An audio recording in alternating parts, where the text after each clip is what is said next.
என் மகன் விஜய் நடிகனாகணும் அப்படின்னு ஆசைப்பட்டப்போ ஒரு ஆல்பம் ரெடி பண்ணிக்கிட்டு நான் அதுக்குள்ளே வந்து 50-60 படம் டைரக்ட் பண்ணிட்டேன்.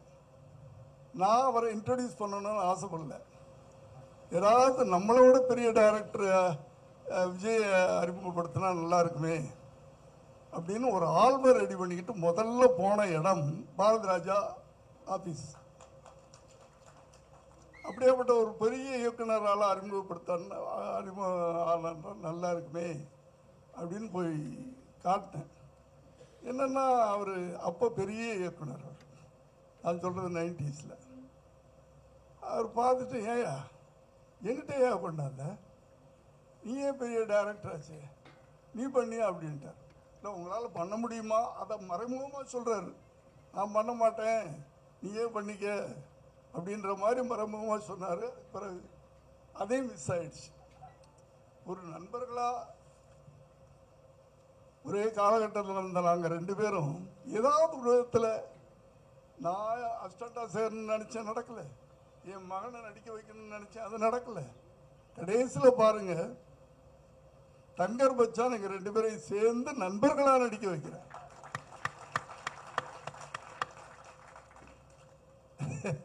இதெல்லாம் வந்து ஒரு குடிப்பினை தானே சார்? இல்லை இல்லை, எனக்கு கூட நான் 10 நாளைக்கு ஒரு தடவை அவரை பார்க்குறேன், அவரோட எல்லாம் ஜாலியாக இருக்கிறேன்.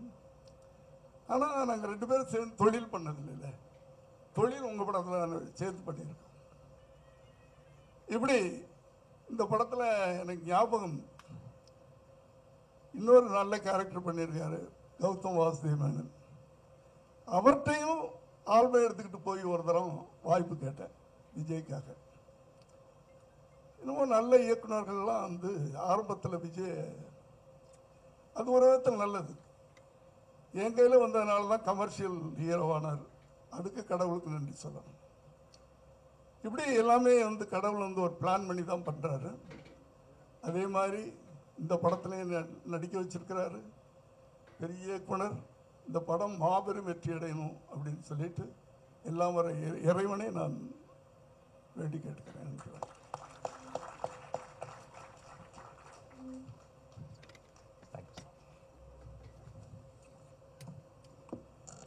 ஐயா ஒரே நிமிஷம்.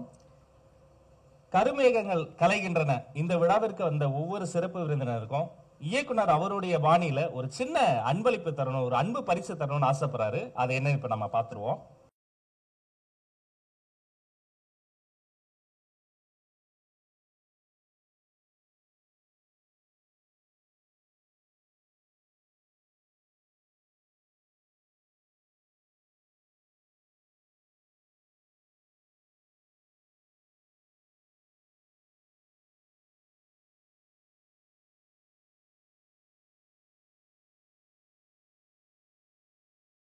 டைரக்டர் சாரை பத்தி அவருடைய வாழ்க்கையில் இவர் ஏற்படுத்திய தாக்கத்தை எல்லாம் ஒரு வார்த்தை 2 வார்த்தையில அவருடைய உருவப்படத்தை வரைஞ்சு அதுல எழுதியிருக்கிறாரு.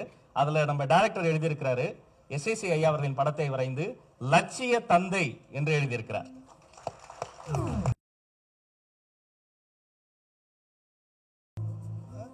இந்த வார்த்தை ஒரு பெரிய வார்த்தை, லட்சிய தந்தை அப்படிங்கிற வார்த்தை. பேசலாம். எல்லா பிள்ளைகளையும் பெற்ற தாய் தகப்பன் லட்சிய தந்தை தான்.